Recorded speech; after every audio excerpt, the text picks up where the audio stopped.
পর দুজনেরই একসাথে ভোল বদল। সাকিবের দুই ওয়াইফকে চেনার ক্ষমতা নেই এবার নেটিজেনদের। এতটা স্মার্ট হয়ে যাবে দুজনাই সত্যি ভাবা যায় না। বেশ খোলামেলাতেই দেখা যাচ্ছে অপু বুবলিকে, যা আগে কখনো চোখে পড়েনি নেটিজেনদের। ঢাকা শহরের ট্রাফিক তো জানেন, এবং ওই দিন আমার আরও একটা ওপিনিয়ন ছিল। সব কিছু মিলে তখন কর্তৃপক্ষ থেকে আমাকে জানানো হয়েছে যে যেহেতু ভিডিও বাইট এখন সোশ্যাল মিডিয়ার জায়গা, সো ওনারা চেয়েছে যে আমার কোনো ভিডিও বাইট প্রচারণার জন্য। ডিরেক্টর এসে বলতে না চেঞ্জ করতে হবে, দেন আবার দুজন মিলে কোন ছুটির মাধ্যমে চেঞ্জ করতে হবে। সো গুড এক্সপিরিয়েন্স প্রচুর আছে।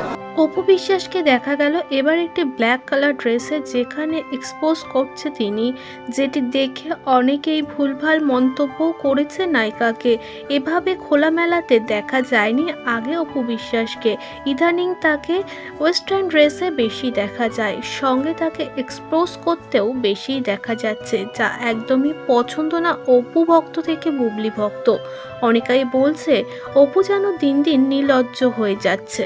বুবলির আগের ফটোশ্যুট দেখে আর এখনকার ফটোশ্যুট দেখে বোঝারই ক্ষমতা নেই যে এটা বুবলি, কারণ বুবলির চেহারা না, বরং নাকি তার মানসিকতা অনেকটাই চেঞ্জ হয়ে গেছে।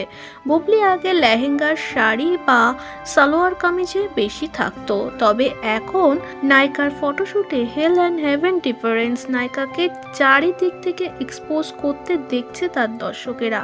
ভক্তদের কথা, বুবলিকে হয়তো সুন্দর লাগছে, কিন্তু তিনি একজন মুসলিম ঘরের মেয়ে হয়ে বড্ড বেশি এক্সপোজ করে ফেলছে, যেটি একদমই শোভা পাচ্ছে না তার ভক্তদের কাছে।